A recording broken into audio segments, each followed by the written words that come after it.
はい、こんにちは。多聞丸のカンコレ、多聞丸です。本日は、南西方面の平坦航路の安全を図れ、こちらの、イヤー任務の方をね、やっていこうと思います。いやー、本当にもう梅雨になったんで、だいぶね、雨が多くなってきていると思いますけども、皆さんのお住まいのところはいかがでしょうか。いでやさん、こんばんは。イデアさん、こんばんはです。今日もよろしくお願いします。一部のところではね、大変、豪雨になっていらっしゃるところもあると伺っておりますので、かのやさん、こんばんは。体の方はね、皆さん、第一に、行動していただければなというふうに心から思います。金谷さん、こんばんはです。今日もね、よろしくお願いします。今回サムネイルの方に、リベッチオと、そしてシロッコの2人をね、出しておりますのは、今日の出演機メンバーに、イタリアの、カンムスたちをちょっと適用していこうかなと思って選んでみました。編成の方はね、またちょっと URL 貼っておりますので、参考までに見ていただければなと思います。それでは今日も早速始めていきましょう。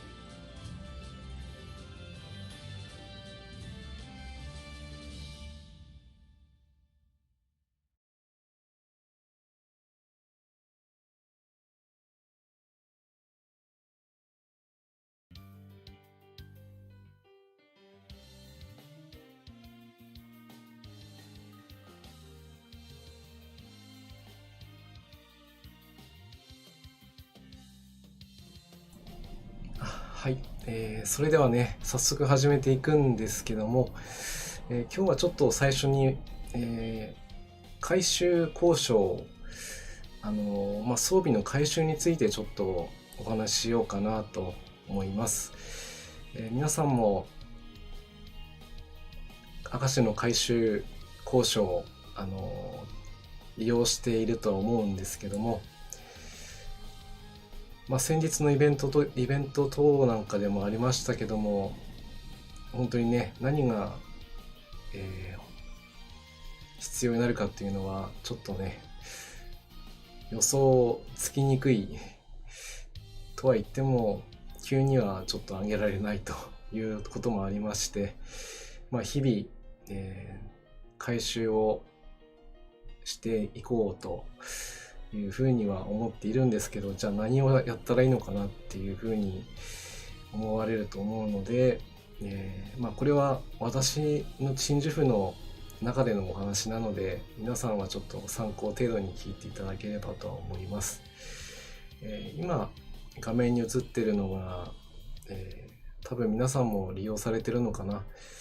明石の改修交渉を曜日別にね、回収できる装備を、一覧として見れる、画面サイトがあるので、私も利用しております。その中で、装備として一番今、重要視しているのが、先日の、イベントでね、こちらの 12.7 センチ連装砲 D 型ですね。他の連装砲と比べても、倍率の折り方がちょっと違ってて、一応回収した装備は私も何個か持ってたんですけども、こちらの方をね、回収をちょっと進めておいた方が、今後のイベントでも活躍してくれるのかなと思って、ちょっとね、ネジが普通で5でね、確実化する場合はまあこの6使っちゃうんで、まあ回収の値としては6まで上げておけば、まあそれ以上はそれほどね数字が変わりもないので、まあよっぽどもうこれ以上上げたいっていう方でしたらね、まあもう止めはしないんですけども、まあここまで6まで上げれば実用レベルかなというふうには思います。なのでここまでちょっと、上げていきたいなと思っております。数の本数は今私のところでは6本持ってますので、まあ、その6本を、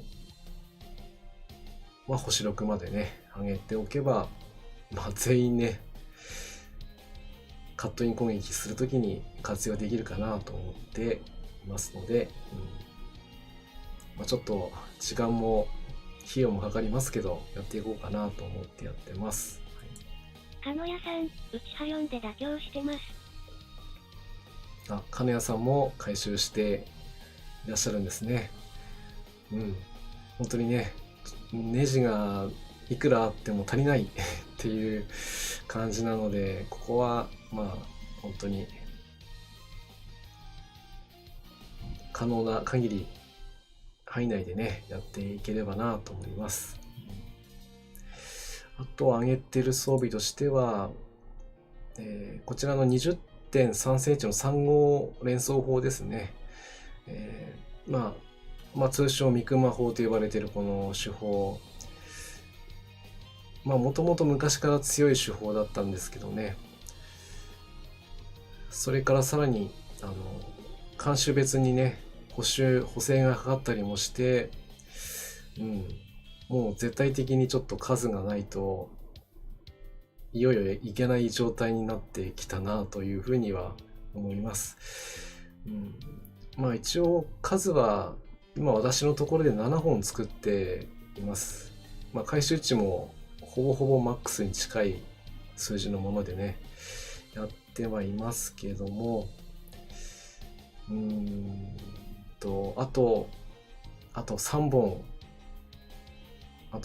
ね、まあ、10本用意しておけばよほどなことがない限り不足はないかなと思うんですが、ちょっと7本だと足りなかったような、まあ、前回イベントのね反省からなんですけども、とは言ってもね回収値どこまで上げるのかっていうことでも話が変わってきます。星6まではね比較的安めに作れるんですけど、7からには同じくね、まあ、3号砲必要になっちゃうんで、まあ、そうなってくるとミクマがたくさんいないといけない、ちょっとね、まあ、牧場っていう形で装備揃えてあげないとそれ以上の回収できなかったりもするんで、ここはもしね大型建造で出てきてくれたり、通常回帰でもたまに出たりするので、まあ、そちらを活用してあげていければなというふうには思ってますので、ここもまだまだちょっと道のり的には長い気はするんですけど、まあ、こちらも回収の方をね進めている装備の一つになります。本当にね野戦の命中補正もねバカにできないので、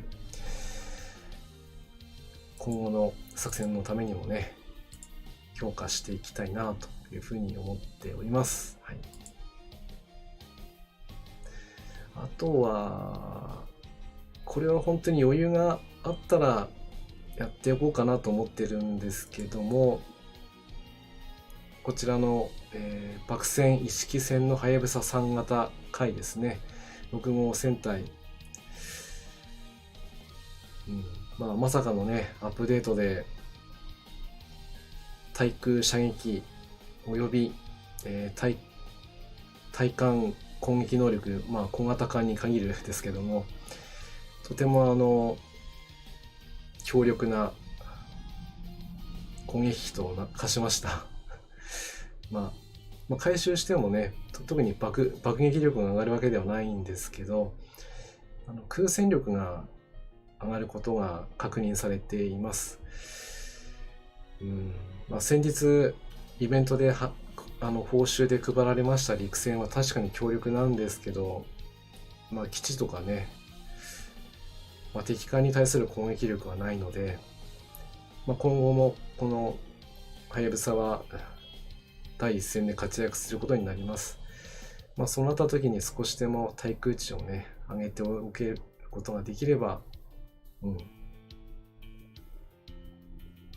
攻略もはかどると思われるんですけどもね、回収値も決して安くはないですから、先の述べましたね、また小型手法をちょっと重点を置いてますので、そちらに目処がつきましたらこちらの方も手がけていきたいなというふうに思ってます。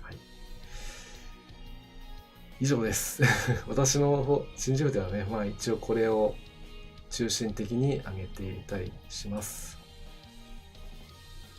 あとこれは余談になりますけども、皆さん戦闘養殖たまにね任務報酬でもらったりするんですけど、これとどのようにしていらっしゃいますか？アンサーというわけじゃないんですけど、この戦闘養殖回収した時にね、星6までは回収資材がゼロになってるので、デイリー任務でうまくやれば、ネジに変換できるということでね、決して、使い道がない装備ではないので、ぜひ戦闘糧食まだあるよっていう方でしたら、戦闘糧食来たらこれはイコールネジなんだっていう風にね見ていただけると、少しでも回収の足しになるんじゃないかなと思います。回収に関しては長波がねもう毎日スタンバってるので、もし今日はちょっと回収する装備がないなとかっていう時だったらぜひね活用してみてもいいのかなというふうに思います。ということで突然の、回収交渉のお話でした。では今日の、任務のね攻略の方に入っていきたいと思います。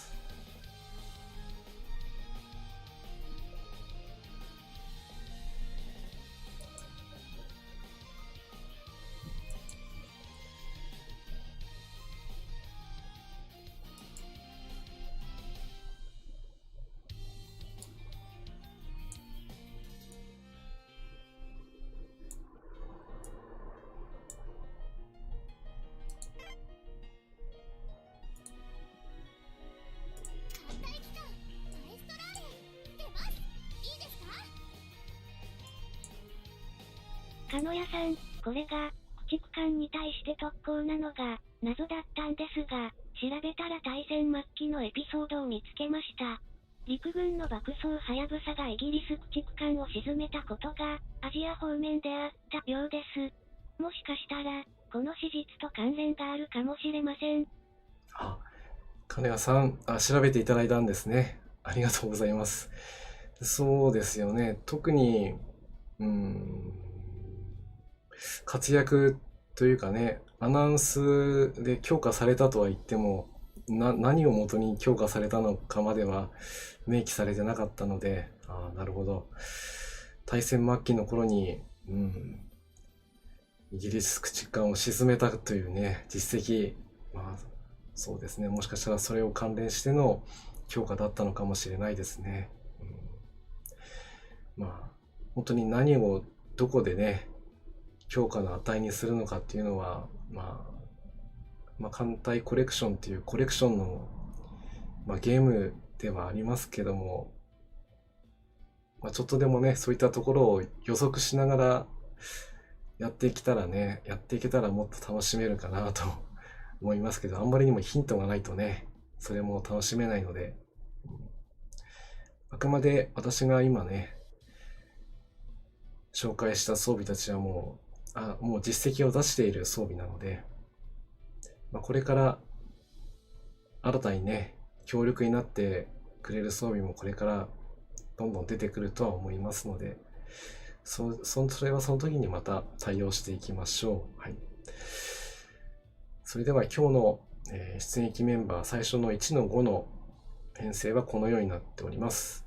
機関マエストラレ、長女ですね。そして、マックス、そして、レーベ、逆だった。レーベとマックス、そして、モモですね。前回イベントの鹿野屋さん、実装当初、バグなんじゃないか、という噂が出てましたね。実装当初ね。本当に強化されたのかどうかというのはね、全然、あんまりね、本当っていうところだったんですけど、でも実際に今回のイベントでその威力をね、遺憾なく発揮してくれましたので、今、任務で一つね、取得する機会がありますのでね、もしね、まだ持ってないという方いらっしゃったら、ぜひね、その装備取って、またその次のイベントもね、活躍できると思いますので、ぜひご活用していただければなというふうに思います。艦隊の方に関しては、ようやくモモの方もレベルが64まで上がりましたので、出撃させても大丈夫だなと思って選びました。あと、マックスとレベ、前回ちょっと出番なかったので、ギミックでは1回出したんですけど、それきりなのでね、今日は、頑張ってもらいます。では、出撃をする前に、任務の確認。これ大事ね。これ忘れたら意味ないことになっちゃうんで、はい。チェック入ってますね。南西方面の平坦航路安全を図れ。はい。OK ですね。では、いきます。知ってる。これが日本の 2U でしょ。 2U ね。魔除けの人形なんでしょうね。何かとは言いませんが。イタリア水雷魂を見せるときよ。出撃。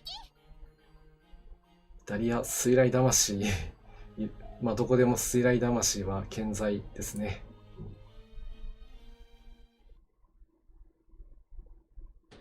敵と鉢合わせしちゃった。やるしかない。艦隊戦闘準備。私たちのお仕事です。やるっきゃない。モモはどこ。行きます。敵艦発見。攻撃開始。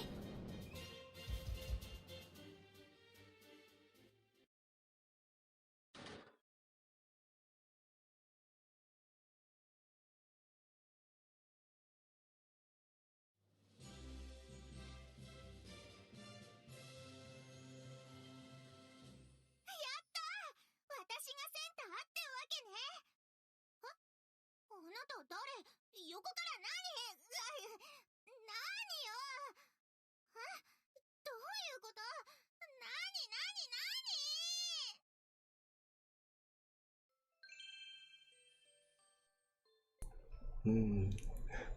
モモの MVP はちょっと初めて聞いたんですけどね。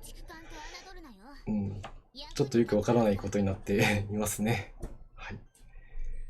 では、今日は、雑談というわけではない、雑談なんですけども、有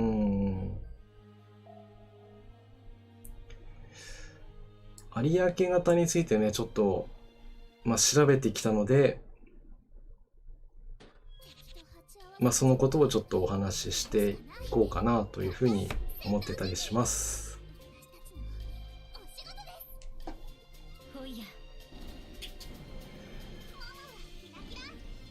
皆さんもイベントでね、有明、初春型ということで、実装しているわけなんですけども、ビジュアルが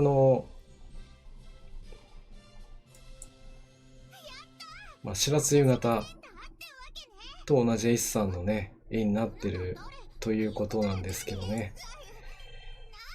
私もこれなんで絵師さんを、白露型の人と同じ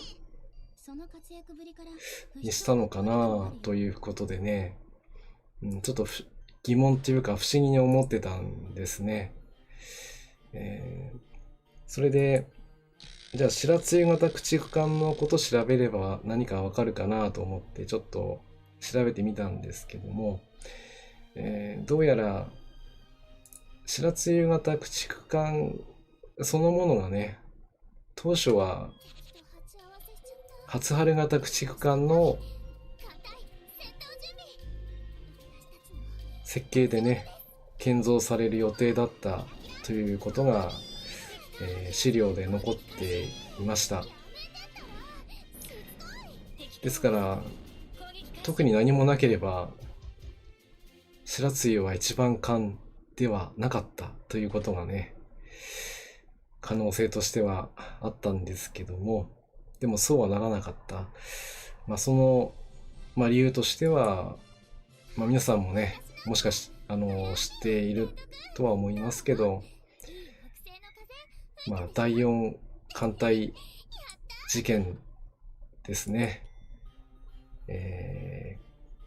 船体に重大なね、復元力が失われるというね、船にとっては死活問題、そういった、欠陥が発見されてしまったためにですね、初春型もそのまま建造するのではなくて、その対策としてね、バルジを装備させたりとか、いろいろ改修をしたりもしたんですけども、それは最初の4巻のみ。その後の初春じゃないな、有明艦に関しては実際設計をねちょっといじってるそうなんですね。まだ建造途中だったということもあって、設計の段階のところをちょっといじることが可能だったと。ですから同じ初春型でも有明はね、艦のその耐久というかね、設計構造が違っているわけですね。でそしてそれが初春型から外れて、白露型がね誕生するきっかけになりました。有明の設計をベースにして白露型を再設計したんですね。そしてついに本来は誕生するはずがなかった白露型一番艦白露がね爆誕したということで、よくね白露私が一番だっていうふうに誇張してますけども、これはね誕生することがね本来はなかったかもしれないのになったという、喜びを表しているんじゃないかと私個人的には思っていたりもします。と言ってる間に戦闘ねちょっと1回目終わっちゃったんですけども、今回の任務は1海域ね2回攻略する必要がありますので、このままもう一度、戦役していきます。リベ、遅れないで。イタリア水雷魂を見せるときよ。出撃。それで白露型の駆逐艦のお話もね、途中というか、続きがまだありまして、皆さんもよく知っている通り、白露型の海白露型、そして川風、海風がいます。これもね、最初に話をしました初春型の駆逐艦して生まれるはずだった設計をね、途中で、改良したわけなので、白露型の最初の白露しぐれ夕立、ここまではね、その設計通りというか、回収して、その性能をね、発揮できるようにしたわけなんですけども、それ以降ですね、それ以降の白露型については、さらにそれからね、改良を加えるべく、設計の見直しを行ったそうです。外見上ではほとんど見分けることが難しい白露型と白露貝型の駆逐艦なんですけども、ここまで来るとちょっと間違い探ししかなくなっちゃうんですけど、あんまりメカニック的なね、細かいところをお話ししてもなかなか難しいので、2箇所だけ比較できるところがあるのでお話しします。1つ目は環境ですね。当初の白露型の環境の角ですね。こちらにはなんていうか直角にね作られています。ですけども、白露型の貝型の環境はR 型ということで、角をねこう丸めて作っているんですね。これは環境の中の構造物の、配置のレイアウトをいろいろ変えたということで、これをベースにしてその後続くね朝潮型とか影色型のねベースになっています。本当に発見するっていうかね、言われないとわからない部分なので、ここは、一つ目の紹介となります。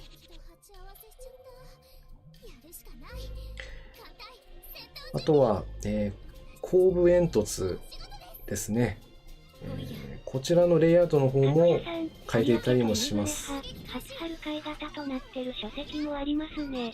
夕暮れ実装されたら、一祖さんがイラスト担当かも。そうですね。夕暮れも同じ有明と同じ設計をされて作られてます。書籍でも最近のね研究ではほぼ間違いないだろうということになってますので、夕暮れが実装になればまた磯地感が増えるよということになってくるんですけどね。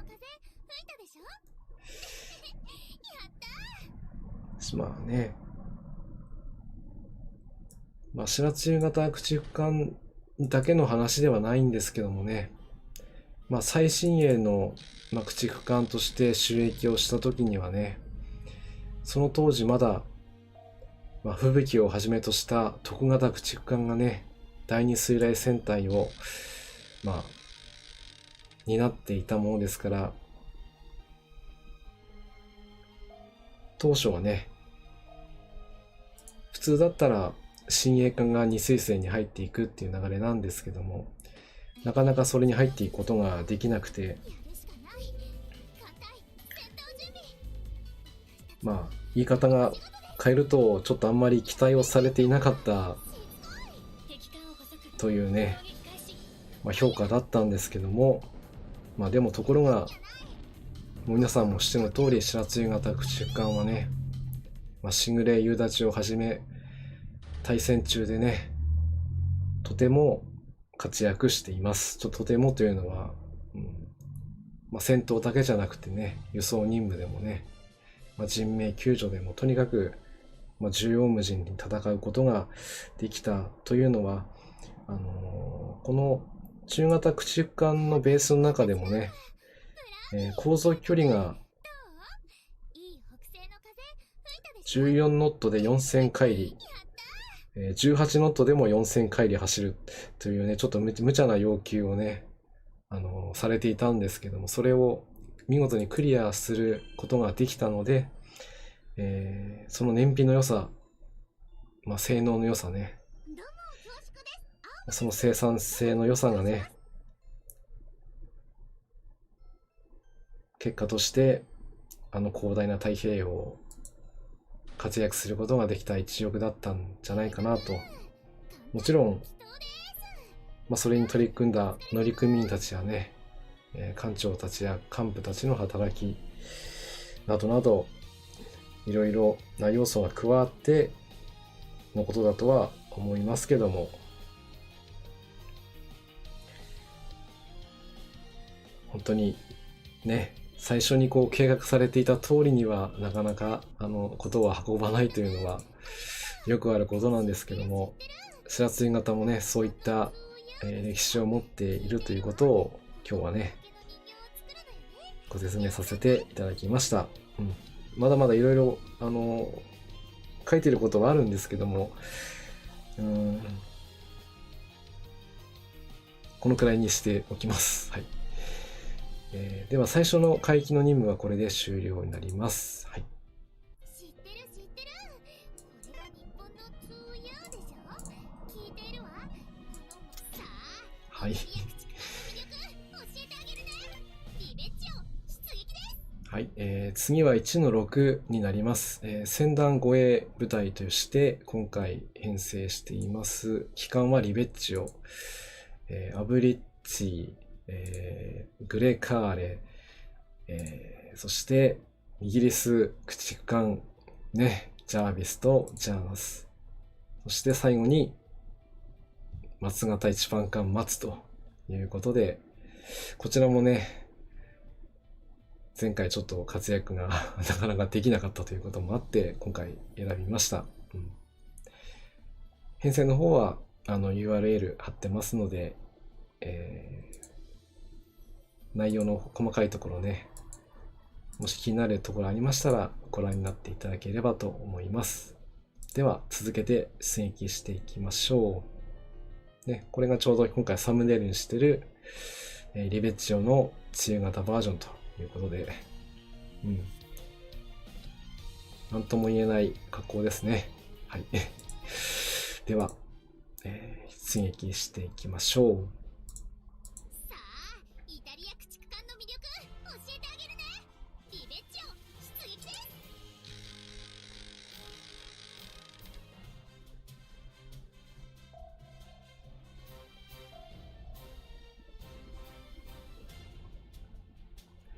そうですね。ここからは戦闘がメインになってきますけども、1-6の戦闘、これはイベントに通じるところがあって、最初からね、対潜水艦専用用意ということになります。この後空襲と、水上戦ということになりますので、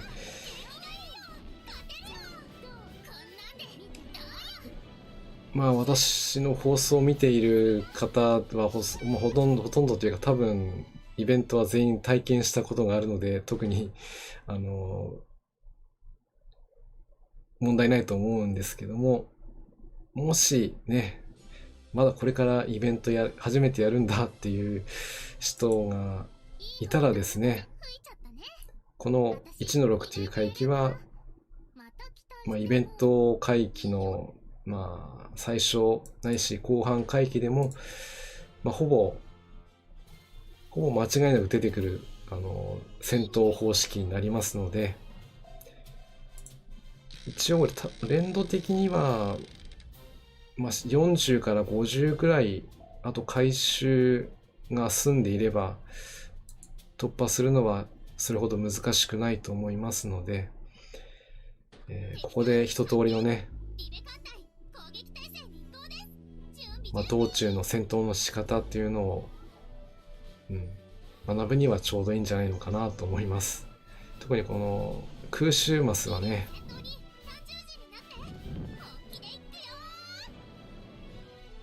どんなに装備を完全にしてても抜かれてしまうときは抜かれちゃうんで、それはもう素直に帰りましょうというところですね。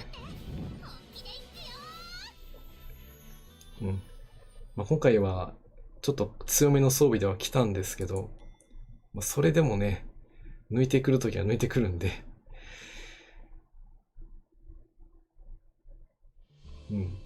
そしてね、敗北なんですよね。この仕様がね、もう何割が撃墜したら、C 敗北とかね、ぐらいにしてくれればいいんですけどね。D 敗北はちょっといただけないな。そして、潜水艦とね、空襲を超えての水上戦闘。通常のイベントであれば、この戦闘が終われば、ボス戦になっていくという流れになるので、ここで被弾をしても、多少はいいですよね。中波までなら。ここで大破してしまったら、撤退しないといけなくなっちゃうんで、ある意味、ボス前がね、一番重要ですね。どれだけ時間帯の損害を出さないで到達するか、そこがポイントになってきますので、特にこの開始のね、雷撃が非常に強力なので、今回はかわしてくれましたけども、よくこれで大破したりします。そうなるとそこで、撤退しないといけないんですけども、この海域だけはね、ここで大破しても進軍しても OK です。ここだけですからね。ここだけは進軍しても、カンムス喪失の危険になることはありません。なぜなら、ここを越えれば、このマップはクリアだからですね。はい。稲妻ね、よろしくお願いします。たまにイベントでも、こんな感じでね、目的地に到達すれば OK というギミック解除があったりするんで、いいと思います。かのやさん、ここは、基本水雷戦隊投入ですから、水雷戦隊司令部使うのも有用ですね。そうですね。今回からは、水雷戦隊の司令部をね、イベントじゃなくても実装されたという認識で良かったと思うんですけども、それで合ってますよね。なので、そういったね、ちょっとしたことなんですけども、やっぱり経験をしてるとしてないとではね、いきなり本番をやってしまうと怖いので、そうならないように、練習する海域としては非常に手本となる海域だと思います。私がいい手本になるかどうかは別にして、ここの海域を攻略するっていうことは多分通常のね、エキストラオペレーション、難しい海域をクリアするのも確かに重要ですけども、こういう複数のね、戦闘をまたがって攻略していくところがね、重要ですね。そうですね。この海域で、自分の使っているカンムスの主力の力を試すのも結構いいと思いますし、これから主力として使っていきたいカンムスたち、そうなってくると当然道中でね、中大破する可能性がありますので、その際にね、使える司令部、本番では緊張感を持ってね、やっていかないといけないので、選択ミスはできないですけども、ここでもね、選択ミスすると大変なことになっちゃうんで、あれなんですけど、でも経験することはできますのでね、ぜひ試してみてもいいんじゃないかなと。ただ責任はもう取れません。きちんと使い方をね、勉強して、使うようにしてください。これは、提督のね、一つの勉強をするところなので、敵艦発見。リベ艦隊攻撃態勢に移行です。準備準備。まあね、この空襲マスもイベントであれば基地航空隊で、支援航空を出してね、突破をするという作戦も、ありますからね。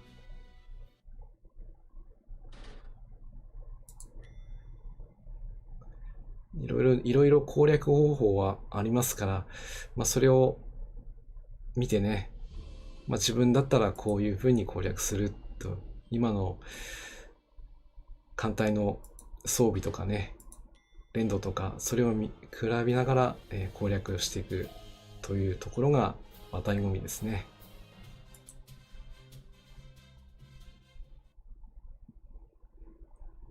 敵艦発見。リベ艦隊攻撃態勢に移行です。準備準備。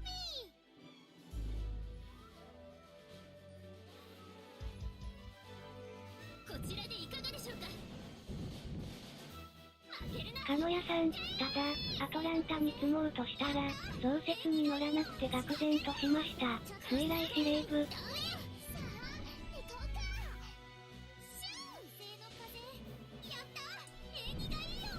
はい、そうですね、その水雷戦隊司令部、これ、みんな乗せられるかというとそうじゃなくて、特定の艦にしか乗せられないっていうね、いう縛りがありました。はい。なので、そこについては、皆さん各自調べてですね、使っていただくようにお願いします。ちょっと私もそこまで調べておりませんでした。申し訳ない。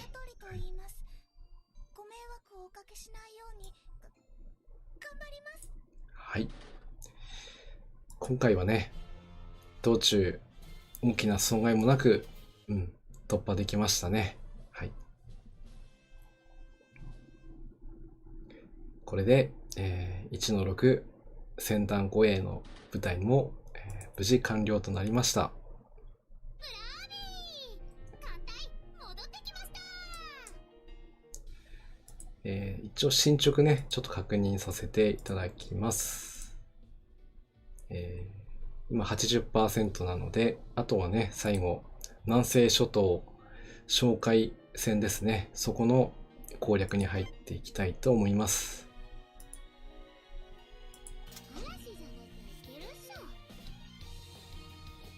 はい。そして最後はね、白っ子ですね。出番来ましたので、機関になってもらっています。そして軽巡洋艦では、ちょっと読み方が怪しいのですけど、ガリバリディでいいかな。はい。先ほどお姉ちゃんが出てましたけども、妹の方ね、出ていきます。そして、松型駆逐艦の竹2番艦ですね。いや、前回のイベントでは、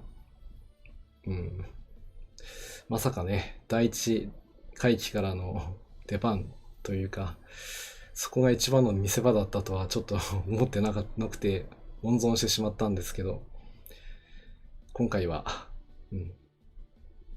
出演機をしてもらいます。はい。そして、鈴波、巻波ね、前回イベントで仲間になったこの2人も連度60超えましたので、この戦闘に参加していきたいと思います。そして最後に水上規模艦。この枠はね、高速であれば誰でも OK なんですけど、日清でね、この子便利なので、していきたいと思います。では早速、攻略に行きましょう。よく降るね。私雨女だからね。あれ？提督知らなかったの？そうなんよ。白っこに関してはなんとも言えないこの格好ですから、まあ大破はしないと思うんで、この格好のまんま帰っておいでということでいきましょう。はい、あとはこれは完全に余談ですけども、こちらの私のところでね、今家具で出してるこちらの家具の名前なんて言ったかな、ちょっとすいません。ここは乾物ごとに出てくる食事がね変わってきます。これはサンドイッチと、コーヒーかな。そこを見てみるのも楽しいのかなというふうに思ったりして自分ではやってたりします。はい。よし。では、攻略の方ね、続けていきましょう。南西諸島紹介。はい。嵐じゃなきゃいけるっしょ。嵐ね。嵐は巻き起こるものだから起きないことを祈っていきましょう。あ、敵だ。間に合った。攻撃しなき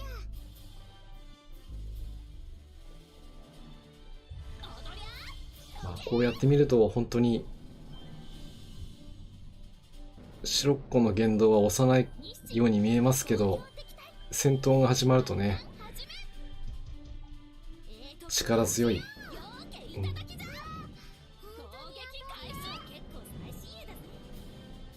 言葉を言ってくれますね。頼りになる、これから頼りにしていきたいですね。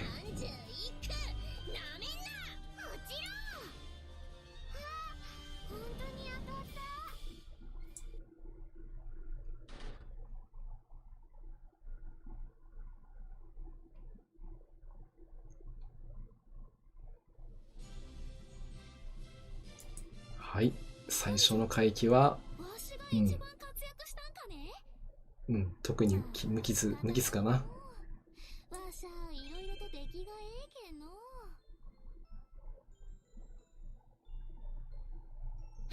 はい。白露型駆逐艦梅雨の村雨だよ。提督よろしくね。あれ、村雨、今梅雨の村雨って言いましたね。ここ多分言葉変わってるな。微妙なところを変えてくるな。村雨ですからね。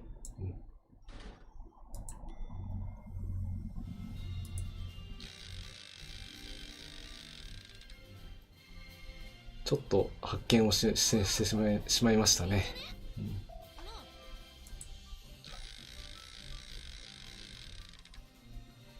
はい。今回の編成、軽巡1、駆逐艦4、水上規模艦、全高速設定で戦闘は通常戦闘1のみでボス戦に到達ということなので、これはこれでね、道中安心の進行になります。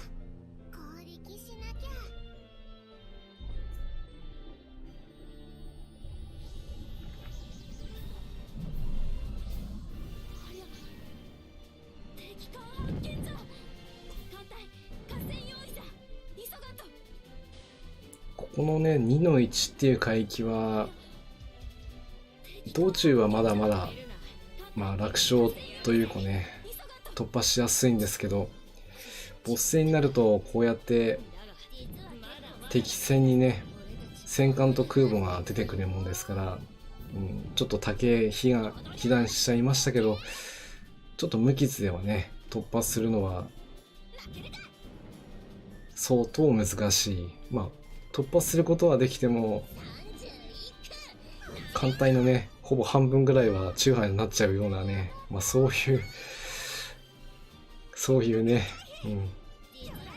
状態になっちゃうので、ちょっと、カンムスたちの戦闘がね、荒ぶってくる要因かなというふうに思われますね。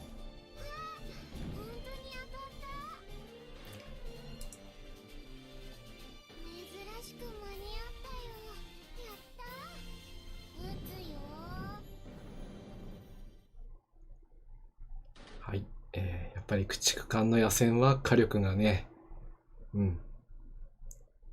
非常に頼りになりますね。はい。勝利と。なんじゃ、わしが一番活躍したんかね。まあ仕方ないの。わしゃいろいろと出来がええけんの。私はアタゴ。提督、覚えてくださいね。はい、アタゴさんよろしくね。帰ってきたよ。お腹いっぱい。眠くなっ。結構やられた。長くかかったら悪い。ちょっと直すわ。そしたらまた出る。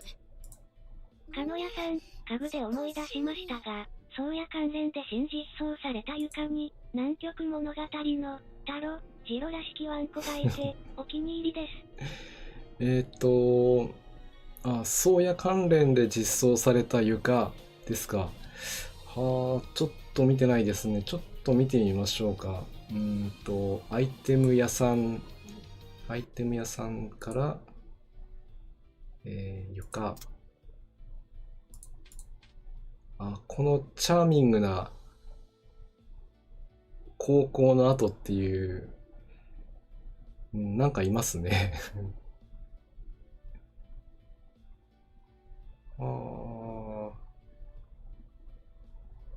なんと観光員が足りない。ちょうど今3792しかないという、8足りないというね。じゃあちょっと家具箱開けましょうか。はい。これから、じゃあ10個開けましょうね。はい。2000個。はい。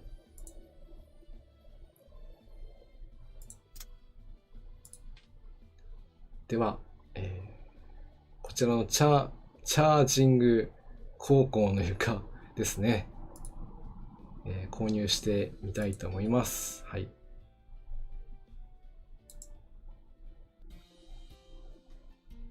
床もね、いろいろ種類があるので、ほんと迷っちゃいますけど、多分一番最後にあるのかな。あったね。はい、チャージングが、はい、設定しよう。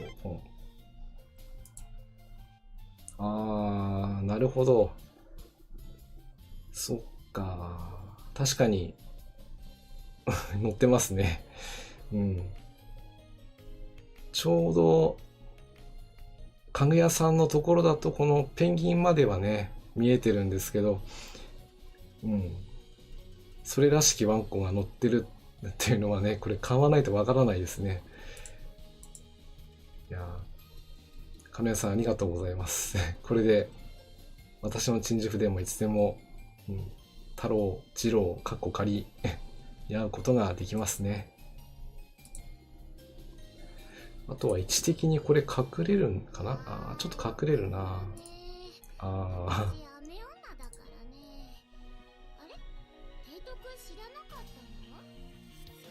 なんかちょうどカンムスのとこに隠れちゃいますね。隠れないで見れる子もいるかもしれないですけど、ちょっと確認するのは本当にね、しょうがないね。鹿野屋さん、その前にいるのです。その前に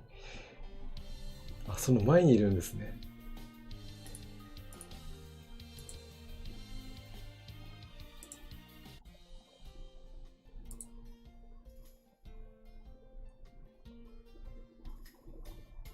あれ、もしかして家具をどかさないと見えなかったりするのかな。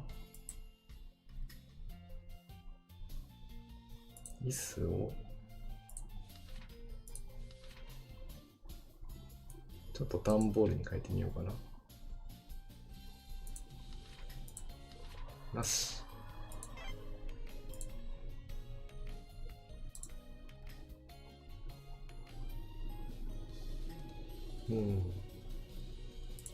いいかな。鹿野屋さん、説明の絵では映ってないんですよね。そうですよね。説明の絵ではね、映ってないですから、これは本当に取ってもらって初めて、確認取れるっていうことですから。でもこれもすごい床ですね。鎮守府の床が破れているっていうね、かなりシュールな状態になっちゃいましたけど、まあいいでしょう。はい。それでは2回目の出撃していきたいと思います。クレちゃん、置いてかないでって。あれあれれ。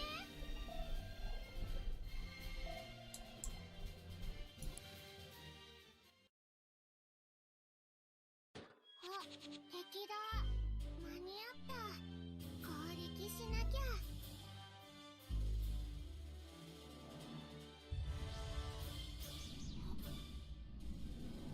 ありゃ、敵艦発見じゃ。日誌艦隊合戦用意じゃ。急がと発艦始め。こう実は結構好きだけど構うことね。攻撃開始。好評敵対発艦始めよ。こうよけいただきだ。攻撃開始。もちろ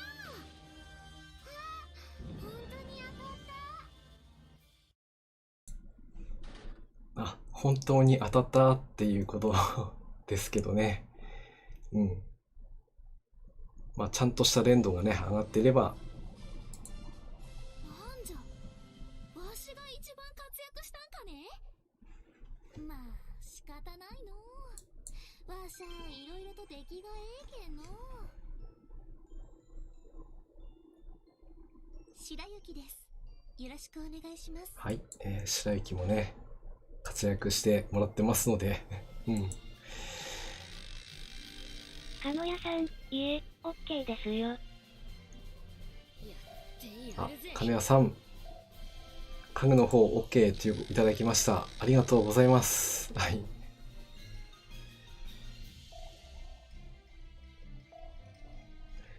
さあ、あとはこのボス戦を攻略すれば、今日の任務ね、達成することができますので、みんな頑張ってきてね。攻撃しなきゃ。踊りゃー、どけ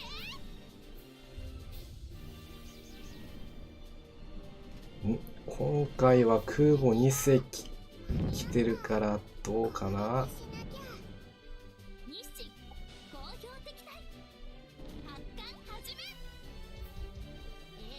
これは野戦まで行かないとちょっと厳しいかな。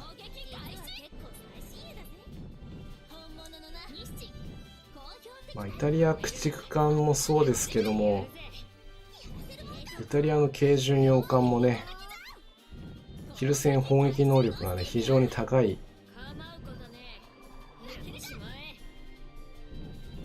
まあ火力だけ見たらね、従順並みの火力出すことができますからね。かのやさん、宗谷を南極観測船にすると、チャージング航行についておしゃべりします。ああ、なるほど。宗谷を秘書官にすれば、チャージング方法についてね。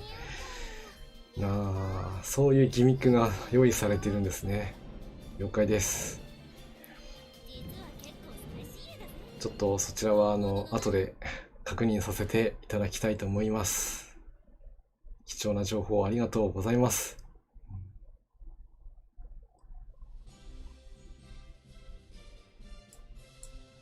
フラッツェ、私がもらっていいのかい。悪いなみんな。そういうことだから。やったぜ。はい、やったぜということでね、ガリバルディが今回 MVP を取って、来ましたね。今の梅雨バージョンの不相さん。先日ね、リスナーさんの中にもこの不相さん、建造日まで、カッコ借りするんだということをね言われておりましたけども、順調なのかな。ぜひね達成されることを祈ります。はい。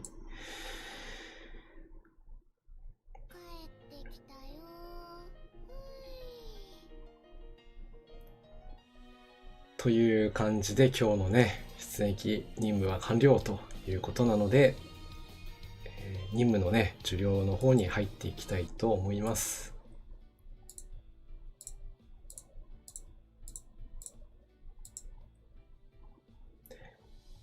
南西方面の平坦航路の安全を図れ。クリアですね。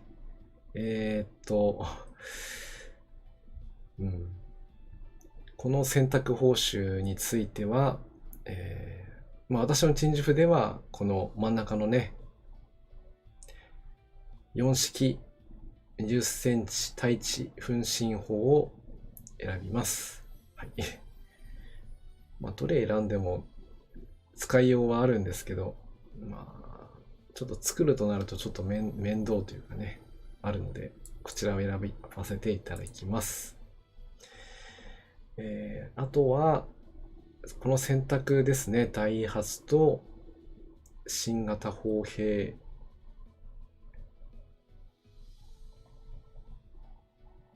新型砲本兵装資材でよかったかな。あとは回収資材と。ダイハツもね、数はだいぶもらえるようになってるんですけど、もしね、まだ足りてないという方がいれば、ダイハツでもいいのかなと思います。当陳述では、今回は回収ネジをね、選んでいきたいと思います。鋼材300、防気サイト300、そして回収資材3ということで、任務の方は完了ですね。来ました。対地分身4。こちらの集中型も1個作ってるので、できればもう1個ね。これも時間かかるな。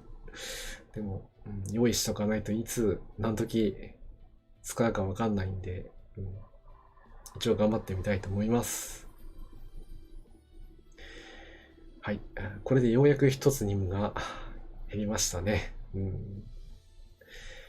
あと、気になってる人もいたかもしれないんですけど、この潜水艦強化並走量産のね、任務も一応達成できるようになっています。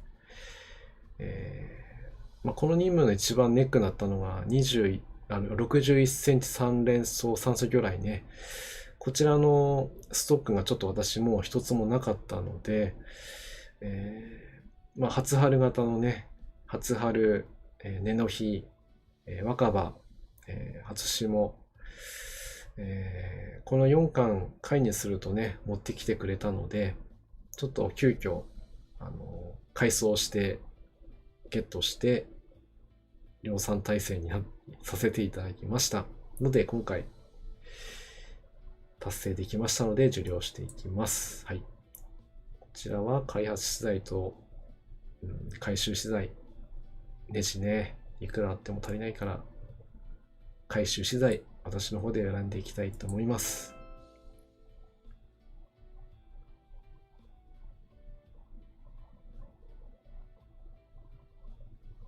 そして、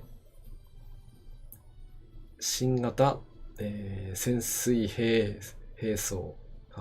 艦兵装の後期型監視魚雷ですね。これ強いんだよね。昔はね、駆逐艦にも装備できたんですけどね、今は潜水艦にしか装備できなくなっちゃったというね、監視魚雷ですけど、今後も潜水艦活躍するにも、やっぱりね、専用魚雷欲しいですから、いいですね。装備取っていきましょう。弾薬100回収資材に取っていきます。はい。なるほど。これからさらに任務があるわけですね。これはまた次回以降にやっていきたいと思います。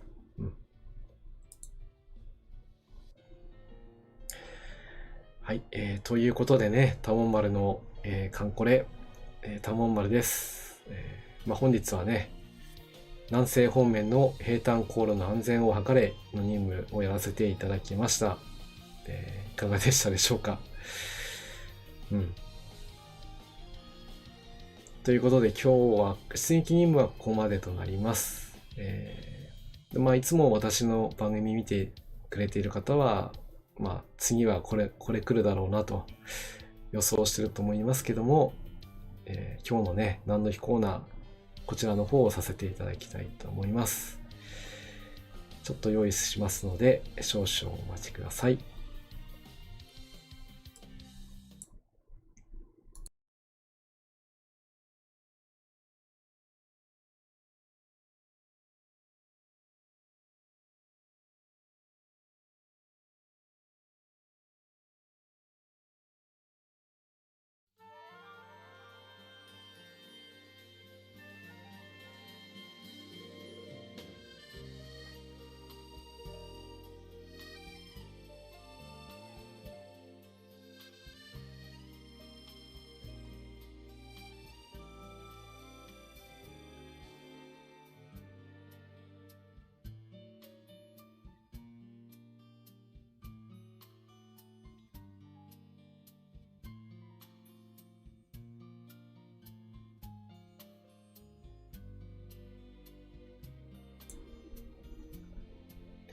はい。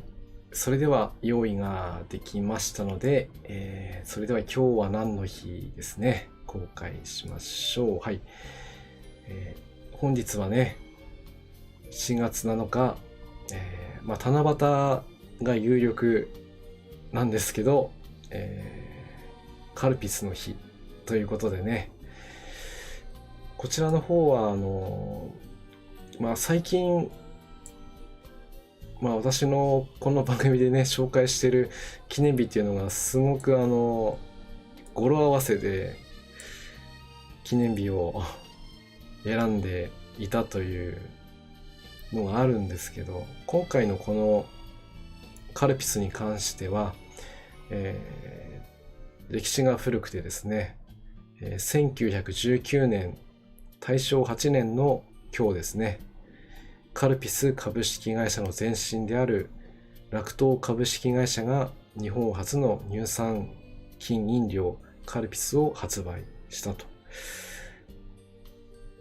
記念日はカルピスを発売しているアサヒ飲料株式会社が制定した日として、本日を認定日となっています。ですから今日がカルピスが発売された日なので、記念日というのは当たり前といえば当たり前なんですけども、久しぶりに、まっとうというかね、納得の記念日ですね。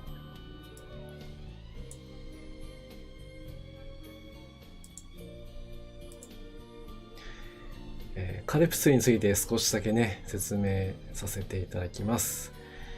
カルピスは絞ったままの国産乳牛でいいのかな、100年間受け継いできた乳酸菌と酵母の発酵から生まれた爽やかな風味の健やかな飲み物ですね。皆さんもたまにね飲みたくなる、そんな飲み物じゃないかなと思います。体に健康でも美味しさももたらされる、心の健康ということでね、その両面的にも世界を目指す人の人気飲料となっております。先ほど七夕というお話をしましたが、パッケージについているその白と青の水玉模様、これは七夕をイメージした天の川ですね。最初の頃はですね、色が今の白いところが青、そして青いところが白玉だったそうです。それが、それから1949年昭和24年に色が逆転して白地に青い水玉となったという経緯があります。私も知りませんでした。はい。天の川をイメージしていたっていうのはね、七夕が出てきたのでもしやとは思ったんですけど、まさか水玉模様が逆転してたっていうのはちょっと知りませんでしたね。そして、1973年の昭和48年にカルピスソーダ乳性炭酸飲料ブームっていうのがね起きたようですちょっとこの頃まだ生まれてないのでわかりませんけど、どうもそのようで、それから、1991年平成3年に発売されたカルピスウォーターですね。カルピスは、原料だけ買ってきて何かで割って飲むっていう感じなんですけど、このカルピスウォーターがね、特にそういった手段せずにそのまま飲めるっていうことで大変ヒットして、現在もねヒット商品として目につくことができます。カルピスのブランドスローガンはピースはここにあるとなっております。平和ですね。ということで本日7月7日、カルピスの記念日として、紹介させていただきました。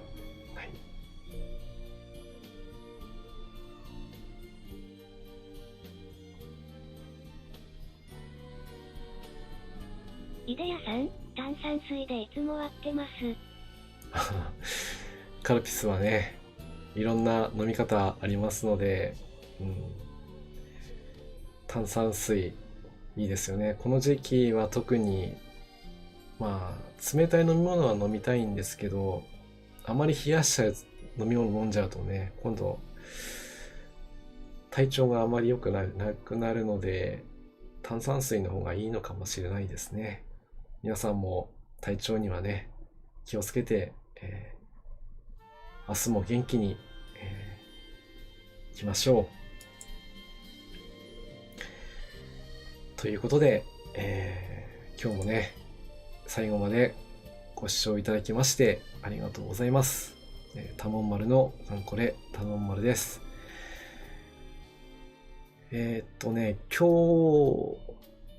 ね、もう一つ本当は話そうと思ったことがありました。というのは、来週のね7月13日から、ローソンでまたカンコレのねグッズ発売されます。詳細の方は公式ツイッターに載ってたりするんで、もしねご興味がある方、多分興味あると思うのでもうチェックされてるとは思うんですけど、第1弾が来週の、火曜日ですね、13日からで、第2弾が、7月20日からということになっておりますので、一応私も何個かゲットしていこうかなというふうに思ってます。皆さんもね何かしらゲットされるかとは思うんですけど、そちらのゲットしたものに関しては次次回かな、多分そのあたりで紹介できるんじゃないかなと思います。という感じで今日もいでやさん、お疲れ様でした。いろいろって言いますか、回収交渉に始まって、任務、白露型の有明型のねお話もさせていただきましたが、いかがでしたでしょうか。少しでもね皆さんのお役に立てるような情報を、発信できるように今後も頑張っていきますので、少しでもいいなと思っていただけましたら、チャンネル登録の方もよろしくお願いします。あと高評価もねよろしくお願いします。それではまた次回も、お会いいたしましょう。それでは失礼いたします。じゃあね。